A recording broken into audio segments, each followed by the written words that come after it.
Welcome everyone to Side Draft and welcome to our recap from the races from Bristol. We had all three series and we had a lot of great racing from Bristol. Yes, and always get some awesome racing from Bristol. So first up, the Truck Series. Sam Mayer shocks the world, shocks the playoff drivers. Looked to be like Brett Moffitt was going to win the race. Sam Mayer uses a strategy and he got his first truck win. Yeah, I've watched him there running in the K&N East Series and some other series, and he's always ran really good at Bristol and got the trucks and did the same thing. I thought I was going to get a win. I picked Brett Moffitt, but he came up second. I said, God, come on. But right now, Brett Moffitt is leading the playoff points. Not technically locked in yet, but looking pretty good. Someone who's not looking good in the trucks is Austin Hill. He's only 2 points up on the cutoff line with Eckes and Todd Gilliland following him. They're very close to passing Austin Hill. So Austin Hill's going to have a good run at Vegas. So we'll see how that happens. Yeah, I believe he was the regular season champion, and here he is almost getting cut out of the first round. Yeah, that's not something you want to do. You perform all year and go to the playoffs, you got to perform. But only one race. So we'll see how he does the rest of this round. He can rebound and just kind of maintain a little bit. Then in the Xfinity Series, Chase Briscoe managed to pass Austin Cindric late in the race. Cindric had no power steering.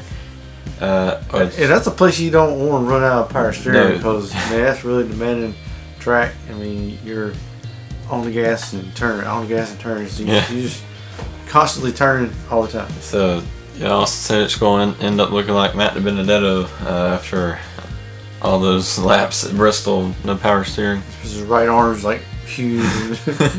Yeah. Hey, I'm Austin Cindric. And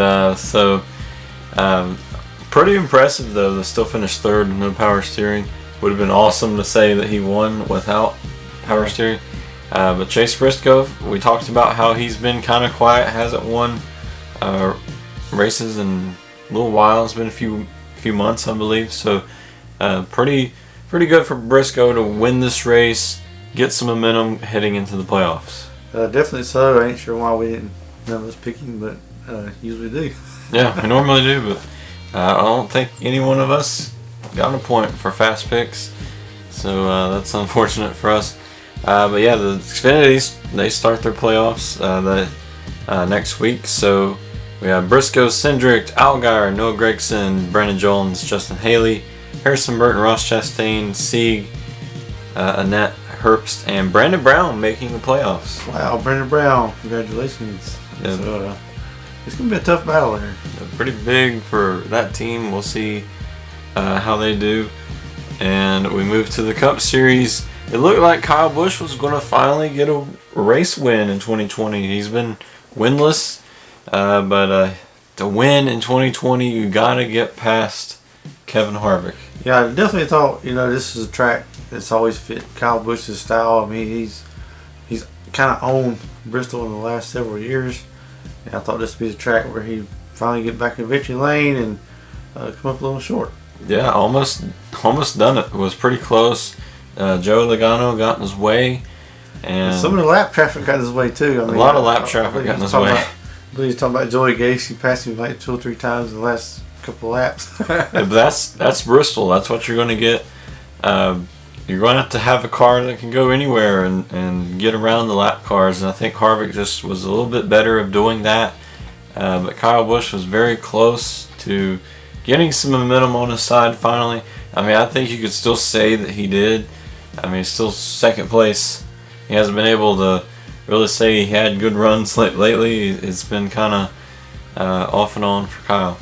Yeah, he managed to stay in the top 12 in the playoffs, and maybe the next round will go a little better for him. Yeah, he said that he thinks he will not make the next round. So we got Talladega and the Roval, which are very unpredictable. Kyle hasn't had very good Roval past 2 years, or ever since really they started the Roval. So in Talladega, it's feast or famine. So for Kyle, this is going to be a make or break round for him. Possibility. But for Kevin, he's just trying to You get all these points. Once Kevin gets in the lead, it's kind of hard to pass him.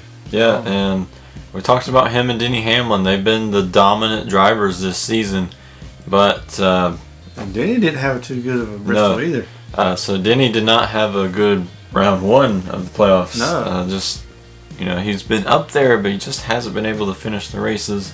I think he's going to be good for this next round. As long as he, at least finishes one of them, he should be fine. But can't have these races like this in the playoffs. Definitely not. I mean, I know Talladega's coming up. He's pretty good on restrictor plates, so we'll see. So Kevin Harvick is up to 67 points. Yeah. That he gets to carry out through all the playoffs. So his mission. Yeah, I believe if he maintains, just running top 10, I mean, he'd be able to go ahead and mark his name in the Final Four. Yeah, go ahead and start working on the Phoenix car, which, by the way, he's really good at Phoenix. So I think for Kevin, just stockpile all these points and beat Denny Hamlin every race. Because if we get 3 different winners, that's not Harvick or Denny Hamlin that final round. One of them's not going to be in it. So for him, he just needs to stockpile these points, make sure he stays ahead of Hamlin. And Hamlin, he needs to try to get some more wins to get closer to Kevin. So that's something to watch in this next round, is who can get the most points. Definitely. 9th win for Harvick. Can he get 10? I believe he can. I believe so. I mean, we got so many great races for Kevin. We got Las Vegas, which is pretty much going to be a Kevin or Hamlin race. And so, in the Roval, he was pretty good last year. So, pretty much, I think this next round, just see how many points you can gain on the other driver. And a lot of Ford drivers got knocked out of the round of 12. Yeah, the round of 12, or the round of 16 members that are not going to the round of 12, is Matt Dibenedetto. We thought maybe Bristol would be really good for him, but it really wasn't. Ryan Blaney, that's another guy that's the guy we really thought, he's definitely going to make it to the next round. But no, he just had a very terrible round one of the playoffs. I don't know what happened. Yeah. Did he choke? What? I mean, now's the time to shine. Playoff times. You need to go. I mean, he takes some tips from Austin Dillon. I think he's the biggest surprise in the round of 16 was how well he did.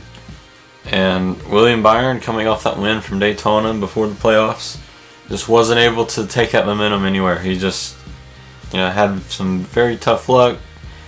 Someone slowed up at Bristol and he just slammed into him, and that ended his night. Wasn't able to even be a consideration for the next round. And then Cole Custer also being eliminated, but he came very close to making it. It was still like 20 some points away from Kurt Busch, but to be the top driver out of the 4 that was eliminated, that's something pretty big, you could say.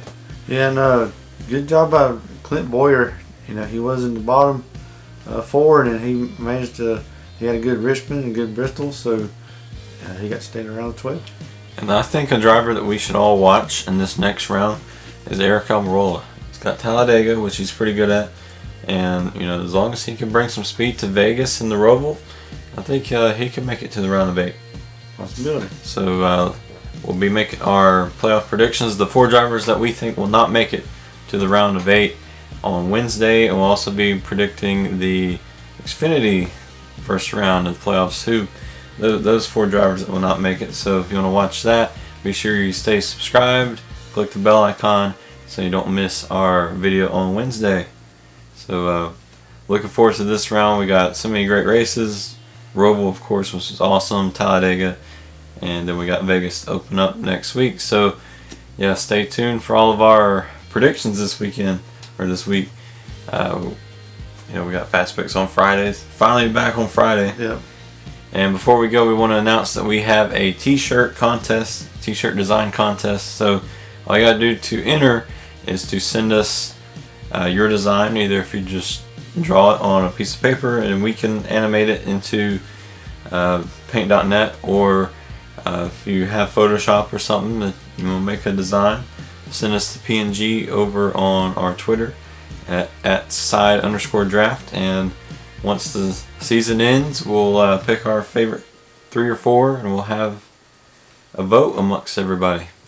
And then whoever wins, we'll put it on Teespring, and they can actually buy it. Yeah. So you can get your design on a shirt. So hope you enjoyed this recap, and look forward to seeing all of your t-shirt designs, and we'll see you next time on Side Draft.